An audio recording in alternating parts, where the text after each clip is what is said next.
Welcome to the Board Game Snobs podcast. Critically harsh reviews with a touch of class.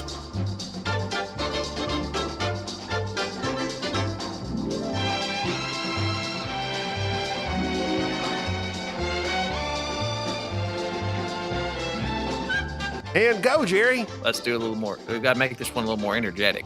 You've been sick, though. You had the sinuses were bad. This is the Board Game Snobs podcast.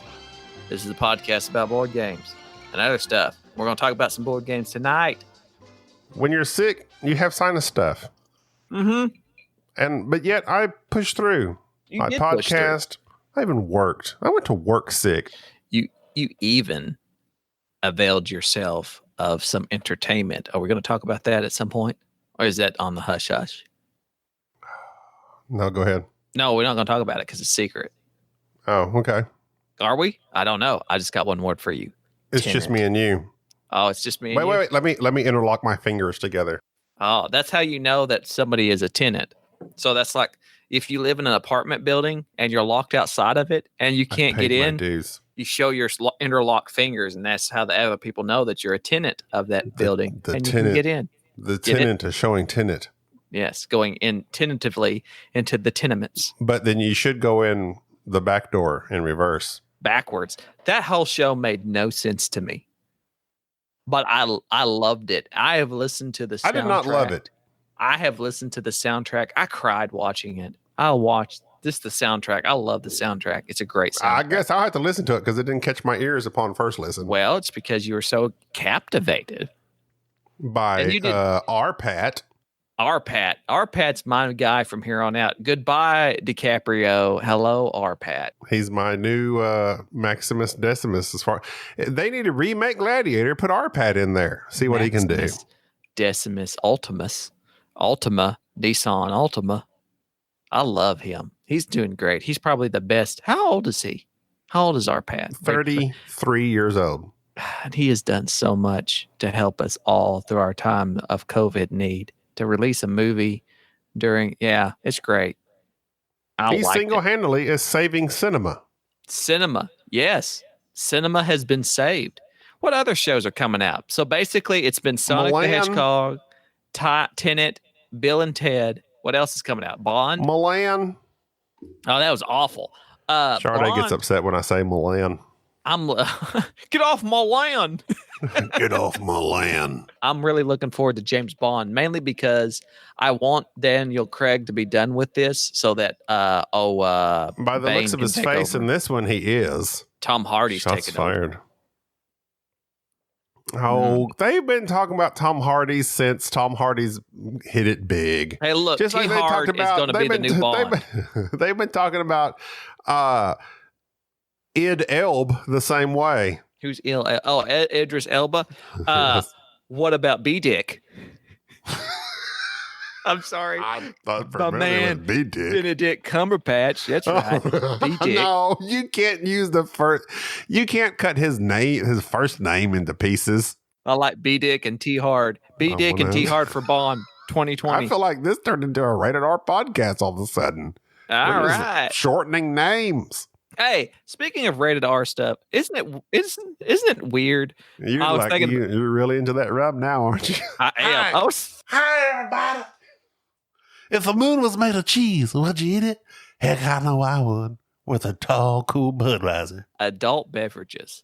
Why do we refer to them as adult beverages? Because you're supposed to be an adult before you start drinking them. Correct. But how come not anything to do with XXX movies? Yeah, we don't refer not to Xander anything. Cage. Yeah, we don't refer to anything else as adult. Like it's like this is an adult book.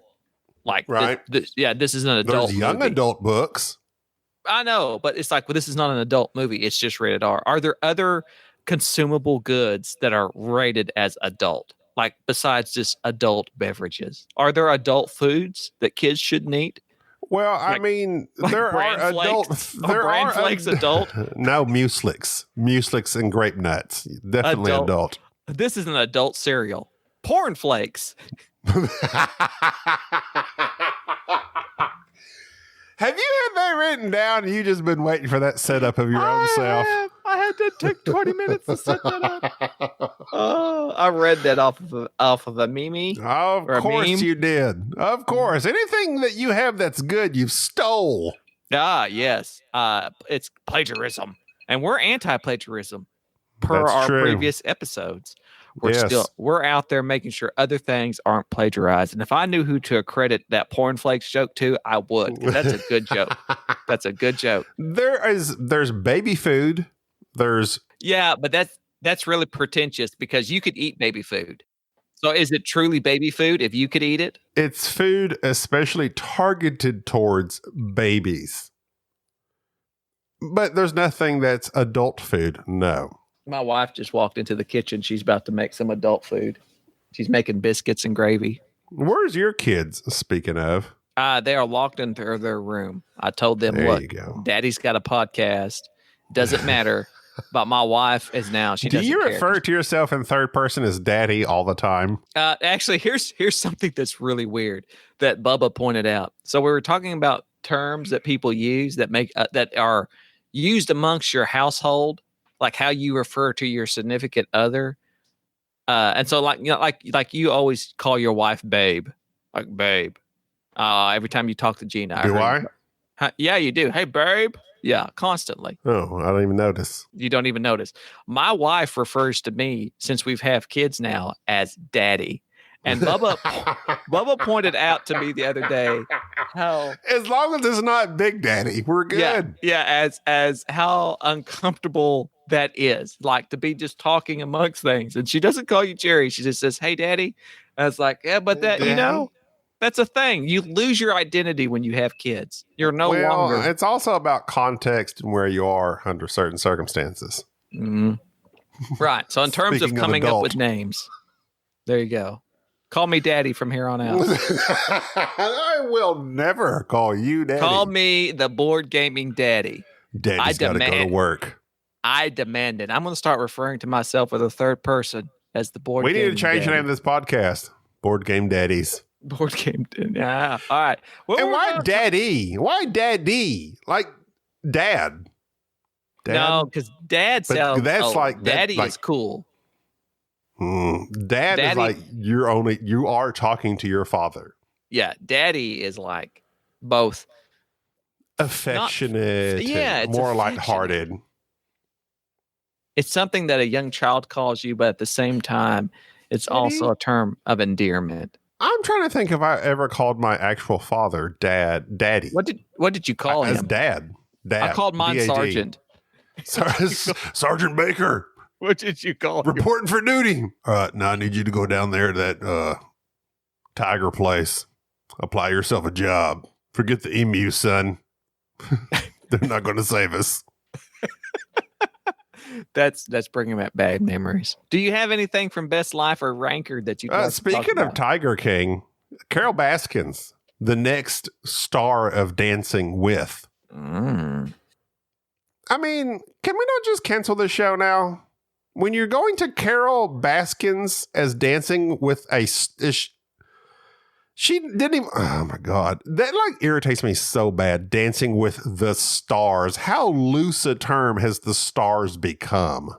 I know. Like, if you had to choose a star that you'd like to see to dance, who would it be? Besides B Dick and T Hard. Are you talking about an actual star? Yeah, Well, a not star. an actual star, not a gaseous cloud of light. Yeah, actually, sun. an actual. I want to see the sun. Which constellation would you like to see Soul. Mambo number 5? Alpha Centauri. You know who Is that a rapper? let's Keanu. Let's just go Keanu. That's Kantashi 6ix9ine. That sounds like a star. Isn't that rapper that ratted everybody out? I don't know. If it's somebody I see on a regular basis on Snapchat, I don't even, that's like Bad Baby. That's the Cash Me Outside girl. Oh, she's a millionaire now. Thank you, Dr. Phil. Yeah. Let's reward bad behavior. Good job, guys. Good job. I'm gonna just start acting like a complete. as long as we it's both my started bad talking behavior. at the same time. That's the problem with talking on the internet. You often talk at the same time. Did I talk over you? I'm sorry. We're talking over each other. I can't hear you. I am blocking you out. That's bad behavior. Let me give you $1 million. Oh, thank you, Dr. Phil. You kind of look like Dr. Phil. If you had a mustache, you're bald, husky. Is that all that's required? You're not as husky as you used to be. How much weight have you lost now? It's now 32 pounds. It was 40, but it's now 32. You gained 8 pounds? How did you do that? Did Dan Hughes start eating? Sabotage you? Well, I'm no longer ill as bad as I was, so my appetite has returned in full force, which is a dangerous thing for me. So yeah, I've been eating my weight in beer. Oh, yeah. I noticed you said the other day that you were drinking Budweiser, which really disturbed me because Budweiser is not the king of beers. It's not a quality beer by any means. And I just was worried because that's a lot of calories, empty calories. It is a lot of empty calories. But now I'm drinking Coors Light. I'm not trying to body shame you because I do that all the time in person. I don't want to. I'm trying to keep that off the podcast because people are like, now messaging me saying I shouldn't be so harsh or mean towards you. It does no good. You don't it doesn't listen. Stop me. I just don't do it on the podcast. I do it to your face, to your fat face. No, really. I'm very proud that you're actually taking your health serious for once and doing this plant-based diet and losing weight. 32 pounds is a lot of weight. If I lost 32 pounds, I'd be dead. Oh, good for you. That's a backhanded compliment towards yourself. It is. It's very true. I am so thin. If I lose any more weight, I will die of malnutrition. I am at the perfect weight for me. My BMI is negative. Did you know the shortest war in history lasted 38 minutes? Wasn't that like a pig war or a sheep war or something? They fought over an animal. Who knows? Who knows history? I'm sure was it the Dutch? No Dutch involved here. The Sultan of British protected Zanzibar died. Zanzibar. And a new one took over without British approval in 1896. The Brits were not happy. When are the Brits ever happy? They're constantly, throughout their history, they're just at war with everybody. No. They just getting it done. Tension escalated. They were trying to spread their stuff, sowing their wild oats. Tension escalated when Sultan Khalid bin Bargash refused to step down, but the British warship spent less than 40 minutes bombarding the palace before Khalid fled, making the end of the Anglo-Zanzibar War. 38 minutes. That was quick. Well, that's as they need to make a board game about that war. A war game. It can last no longer than 40 minutes. That's an idea that I'm sure that if you would pitch to GMT Games or Victory Point, they would do it. They make some quality games. I've actually got, I still have the Hunted solo submarine game that I have not broke out and I've been desperately wanting to play, but nah, that's another podcast. Is it new or a second edition or? I know it's a new one. They had the Hunters where you are the German U-boat. Das Boot. Das Boot from 1939 to 1943. You're the Hunters, and then now you're saying bout, but you're a Canadian now. Now you're the Hunted from like 1944. Oh, flip the script. Yeah, sequel. Flip the script, bro. I've been watching Cobra Kai. Flip the script. I have not watched Cobra Kai. I just can't bring myself to. But I'm sure if my wife and I need to watch something. I don't understand why. What do you mean by that? You can't bring yourself to. What does that mean? I don't like watching television. I honestly don't like watching it. I have to super enjoy a show or a film or a television show. Show that refers to everything we know. Go ahead. Right. And I have to be able to binge it because I don't like Cobra Kai. Television. Very bingeable. 30-minute episodes. Love it. Television is just not my medium of entertainment. I enjoy talking to my overweight Chilean friend over the internet, or playing heavy board games with my wife.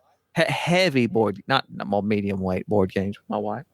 And I'm a father. I'm a daddy, as previously referred to. So my children, occasionally I like to look at them and speak fondly to them. Let's play some games, Daddy.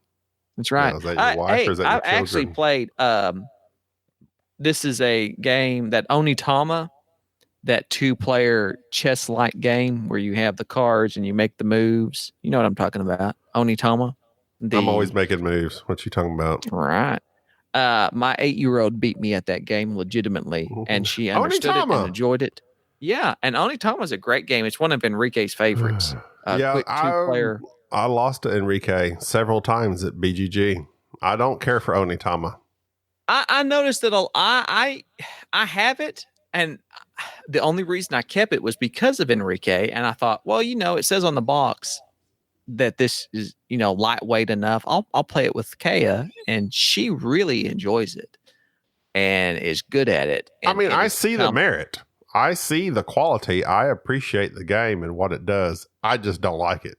Well, I know you don't like it, but it's one of those games where people who are old chess players like myself, I like playing chess, but at the same time, chess is hard to play with other people because there's generally a disparity. If you hear any beeping in the background, it's my wife making biscuits and gravy. I'm assuming a microwave is ready for your popcorn or something. No, she's making biscuits and gravy because that's what you do in the South. Yeah. It's dinner time. Dinner time, sure. Dinner time. Dinner time. Breakfast is any time for me. It's like except the Cracker Barrel. I don't eat eggs or sausage anymore. Thinking of the Cracker Barrel, I just read this. Diet. They're serving alcohol now. You can get crunk at the Cracker Barrel. A barrel of beer. Does that not make you want to go to the Cracker Barrel? Do they have the Cracker Barrel up north? I know they have it like in Kentucky and Tennessee, but like up towards the northern states like Kansas. It's a generic. No, they're Cracker like a Barrel wannabe. Oh, they serve chicken fried steak and eggs, and they think they're super country. Well, they're not. They're not. They are generic country, but they do serve country food. It's a franchise. It's fine if you want to pay overpriced prices for generic food. Sure, go to Cracker Barrel. Well, yeah. Well, it's Southern food, and the Yankees don't know about it. They don't understand. They think it's a novelty to eat biscuits and gravy at 6:00 at night. I just realized I have an open beer can to my left, and I looked at the condensation pattern on it, and it's up to the brim. I'm like, but I'm drinking this open can of beer to my right. Apparently, I opened both cans of beer, so I'm double fisting beer cans. Well, that's not. That will certainly help. Maybe I've had one too many. I didn't realize one was open. Speaking of one too many, I wanted to talk about Marco Polo. There's 2 of those now, and there has been segue. Look at you, hard merge. You didn't bother with that on our last podcast. Yeah, Marco Polo, like the original, which came out. I need my bumpers. I think the original came out in 2015. Oh, no, don't ignore me. I need my segment bumpers. Please send those. Put them in the Dropbox. It's that easy. All right. I'm get your segment harassing bumpers. You. The reason I'm holding off on the segment make bumpers, this professional. We can sound and do whatever we want, but as long as we have bumpers, that'll be professional. I just thought you double fisting Budweiser would make us professional. That's it. Nigel, the person which we named that does our intro, is no longer on Fiverr.com. Go to Fiverr.com for all your audio needs. Go ahead. He was on vacation, so I had to have somebody else do the bumpers and the other intro stuff for us. So it's not Nigel? It's not Nigel. It's NN. It's not Nigel. And I'm ashamed because I really like Nigel, but he was on vacation or on leave and had been for like a year. So I had to use for fraud. Who knows? Fiverr's a little sketchy to me. I don't know what happened. But so if you happen to get the bumpers from me and use it on this episode, it's of a female voice who I really did, and female I think Nigel. she did a nice job on our audio. Is she British stuff. to match Nigel? I don't think she's British, but she's doing a British accent, which to me. Well, I could have done the bumpers then. No, welcome to the Board Game Snobs. She kind of has like that. Do you remember when? What's the blonde actress that was English, but she did the British accent for so long, and she won so many Oscars. What was Gwyneth Paltrow? Not Gwyneth Paltrow. What's the other one? Not Madonna. She was on Helen Mirren. She's not. Tell me who she's not. Zellweger. We'll narrow it down. Yeah. What's her face? Zellweger did a British accent? Yeah. Some show she did a terrible British accent. Yes. On a show. And I think she did it with Hugh Grant, which Hugh Grant is also another terrible British accent. 9.5 months? Huh? No, I was thinking 9.5 weeks and 9.5 months. The erotic film about Hugh Grant having a baby. 9.5 weeks is not how that works. Oh, okay. Zellweger, move on. So Renee Zellweger hard merges us into Marco Polo. So we're going to talk about Marco Polo because we played Marco Polo again. Hey, Jerry. Yeah. Marco. Renee Zellweger. Yeah, see, that's a better addition. That's a new variant. Instead of Marco Polo, someone yells Renee and you yell Zellweger. Where's she at? You don't even see her anymore. She did some was it Chicago or some musical? She did a lot of musicals there for a minute, or shows that had a lot of music in them. She did Chicago, and then she did her Bridget Jones after Jerry Maguire, where she completed Tom Cruise. I don't know. I don't see her anymore. You got to be a heck of a woman to complete Tom Cruise. That man is a national treasure. T. Cruise. He's up there with B. Dick in my book. Marco Polo or Impolo. Impo. That's a great game. Marpo. Polo. Using our new red scale, our rules, enjoyment, and decision scale, how would you rate Marco Polo on a scale of 1 to 5? Rules, very light. I'd say 2. I think I'd agree with that. What's the E? Energy and enjoyment. Enjoyment. That's like a 3. Now, how far did the decimal point system go? Is it just 0.5? I just do 0.5. Okay, you don't want to go like 3.76. If you're getting that specific, then you're on the wrong podcast. I will go a 3.76 on enjoyment and development. That's going to be decisions. Decisions. Ooh, see, decisions. Now that's a tough one. That's I give that a 3.47. You rated Marco Polo much lower than what I would have thought. Really? Yeah. See, I really think the rules I agree with you on the rules, but the enjoyment to me is like a 4. Like I really. What did I say? I don't remember. You said 3.76.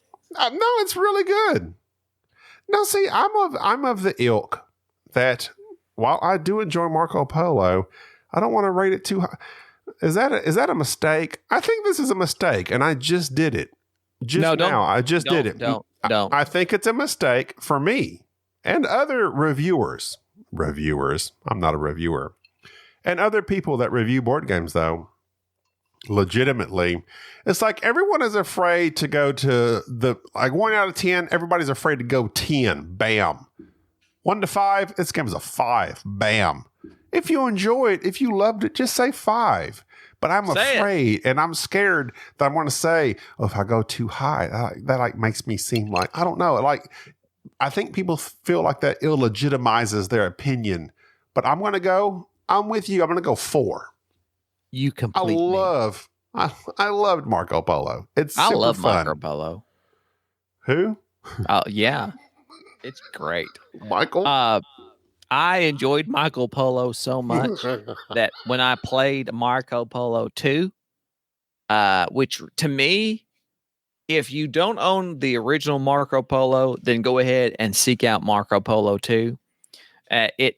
it focuses more on the travel aspect of the game. It makes it to where in the original game, what you're doing is, of course, you're Marco Polo or one of his contemporaries, and you're traveling across the board utilizing dice placement, and you know how I hate dice placement, and asymmetrical powers to complete contracts and to place your trade stations across this board.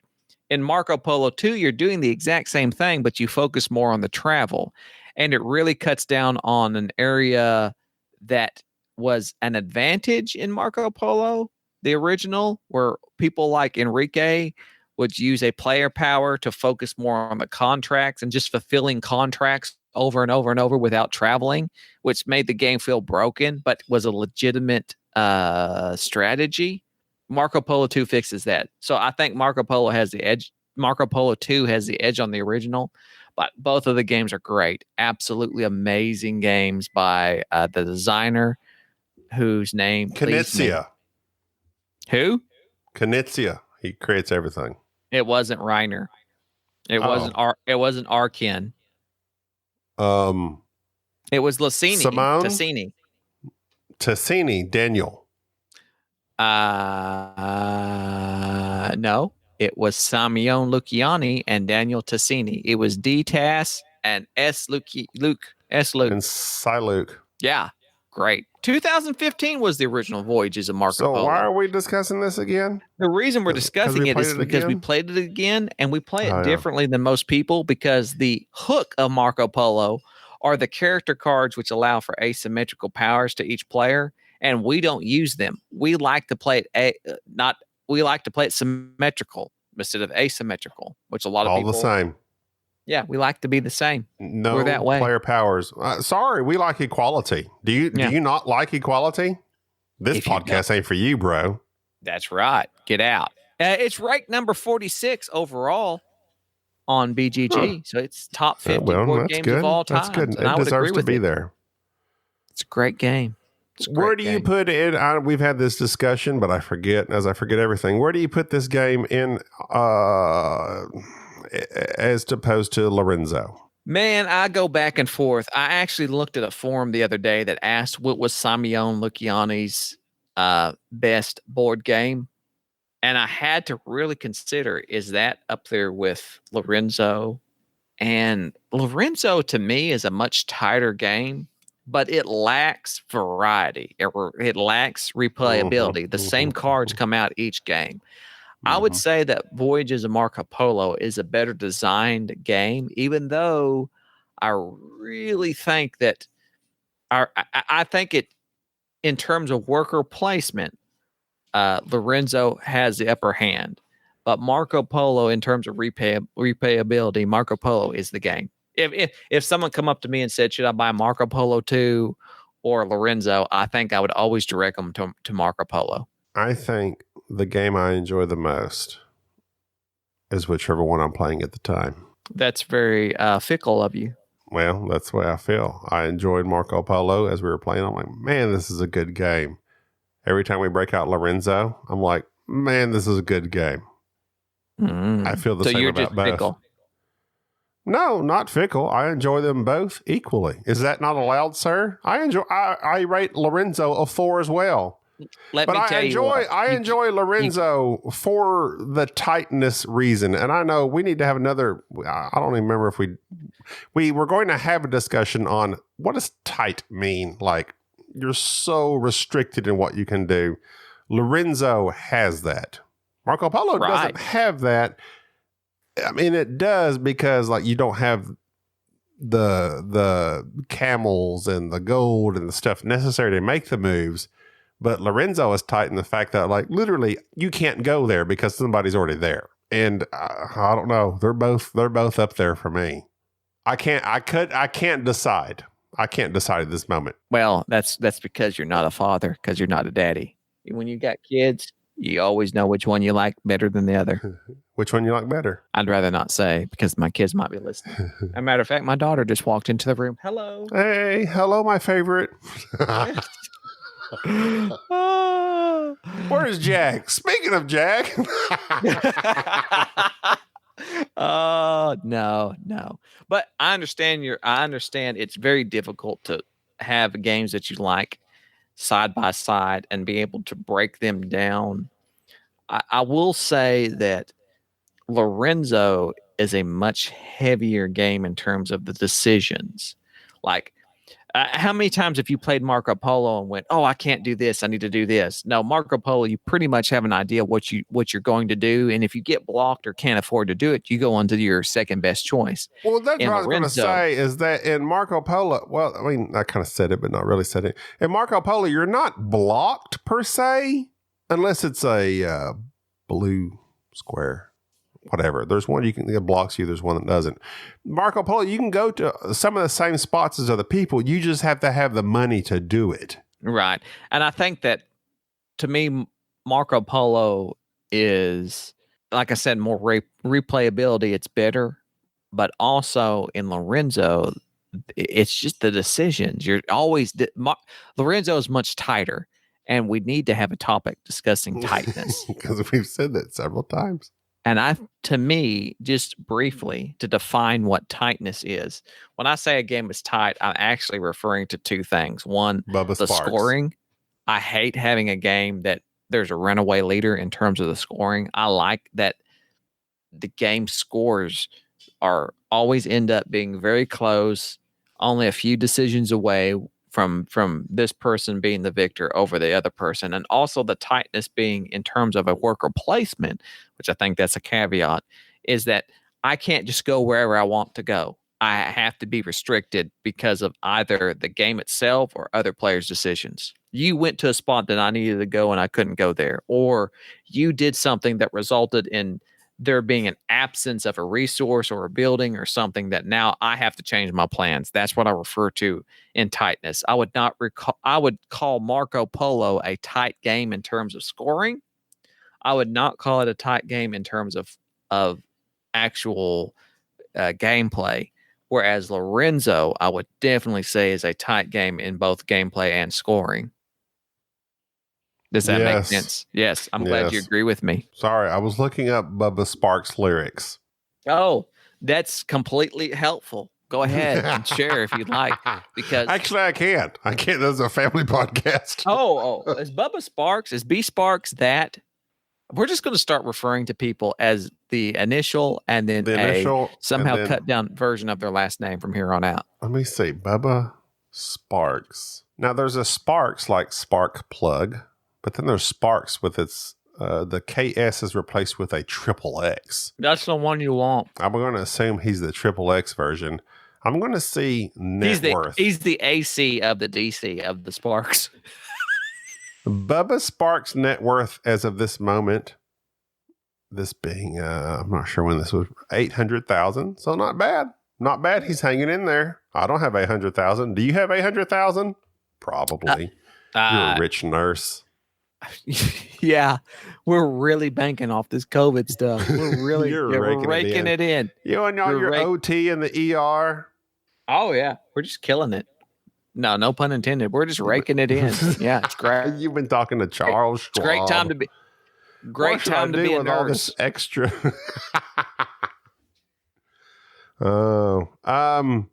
Also, what we replayed. Speaking of money. On our game of replaying, on our day of replaying games, we played Marco Polo. We played Ponzi Scheme. Go ahead. Ponzi Scheme was a game that I desperately wanted and sought after for a long time. It requires 3 players. As soon as I bought it and read the rules, I thought nobody will like this game. Like, I'll enjoy it. It will be another one of those games for which Enrique and Gabi will hate. You may now continue. You don't know us. Clearly. I don't know you anymore. Ponzi Scheme is a game about it's exactly what it says. It's a Ponzi Scheme game. You're taking money and trying to last as long as you can, paying bills with other money you've taken from other areas to pay your bills until somebody goes bankrupt first. You're just trying to not go bankrupt before the other person does. It's inevitable. You can't stop it. This game it's got some bidding, some hidden bidding in it. It's offering.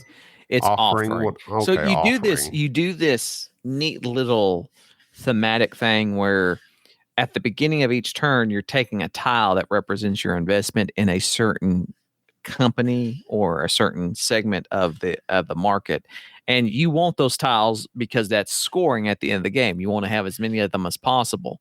And so what you do is on your turn, you make a offer to another player. You put a certain amount of money, because money's all hidden, in this little wallet, this little pouch, and you hand it to them. And they can do one of two things. They can accept the offer and give you the tile, or they could double the offer. They can put that amount of money of their money in the wallet, hand it back, and take one of your tiles. So there's 4 companies total? Yeah, about 4 companies total. And that's what makes it so interesting, is because you have to be able to offer enough money that they'll take the money, and not low enough to where they'll put their money in and take a tile from you, because that's rather devastating. Or maybe you want their money. Maybe you're hoping. It's not. It kind of works both ways. Yeah. Even if they take your tile from you, well, you've got now doubled your money. I offered you $10 for this. They rejected it. They took my piece, but now I have $20 instead of 10. So it kind of works. It does work. And that whole Ponzi scheme of you taking at the beginning of each turn, it's sort of like a loan, which anybody knows that in board gaming, loans are bad, but Ponzi scheme is all about taking this money and using that money to pay off interest on other things for which you've taken. So you're robbing Peter to pay Paul. And we did a review on this game like a year and a half ago, because I loved it so much. I thought it was such a great game, and I forgot what a wonderful game it was, and how easy it is to teach, how quickly it comes together. We picked this game up and just right away remembered the rules and started playing. It's not heavy. No, it certainly isn't. A 1. No. I give it a 2, 1.5 maybe. The rules are a little bit heavier because it's played so differently. I'm not saying it's super heavy by any means. It's just that I don't know another game that does this. No, it's a unique game, and there are other games. What's the Last Wheel, where you're trying to spend all your money, right? But this one is like you're not trying to spend all your money. You're trying to hang on and not go bankrupt before the person to your left or right goes bankrupt, and that's interesting.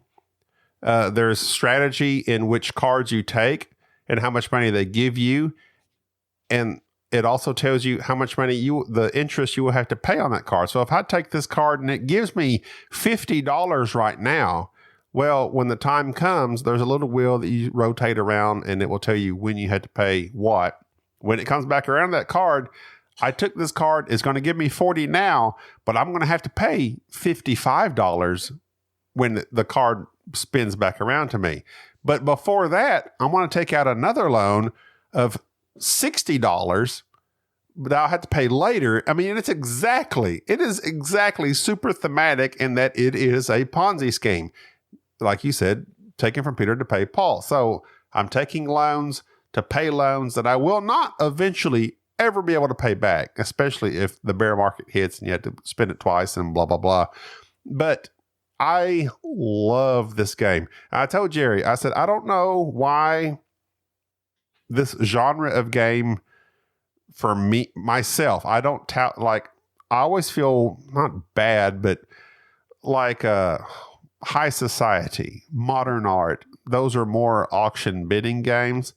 This game that's an aspect of it, but the real thing is the decision on what money to take and how much you have to pay for that later. Because if you go bankrupt, then that's the only time that whoever has the most of those city points counts. But for me, the fun is just hanging in there, being able to pay your costs when it comes back around to you. I love money games, especially anything with any sort of auction or bidding. Those are two different aspects, but that's a genre that is in the top 2 for me of what I enjoy playing board game mechanisms. And Ponzi Scheme is one of the only games for which we've all lost. Like we all lost the game outright, where we busted and couldn't pay the interest on, which is a neat little mechanism where all the players can just lose because one player ends the game by busting and they can't possibly win. So that's a neat little It's like high society in that aspect. The person with the least amount of money is already out. But in Ponzi scheme, if that bear market hits especially, it spins the wheel twice as opposed to just once. Right. So then you not only own this amount, you own the next amount as well. And so we played the game before this one. Somebody went out, don't remember who, but the wheel spun and none of us could pay our bills. Yep. So we all lost at the same time. This last time, I forget, you and Enrique went out, but I managed to hang on with like $10. You hang in there. So if you like games like High Society, which is a great game, another awesome game being Modern Art, another awesome game being Stockpile. If you like any type of money games, so to speak, economy games, and you're looking for something different, Ponzi Scheme's the way to go. I think it's been on sale at the miniature market several times the past several months. It's a great game. It's a great game. Like to me, it's a good twist on the genre. It is. It is. And I think it's one of those games that takes a theme and a mechanic and puts that nice little twist on it, and it offers something different than any other economy game out there, just like Bubba Sparks. Agreed. That's all I got time for. My wife's in the background making gravy. I've heard Daddy shouted several times, so I'll let you go. Hey, this is not an adult podcast. I got to get off here. I got to eat my biscuits and gravy. All right, bye. Bye. Thank you for listening to the Board Game Snobs. Stay classy.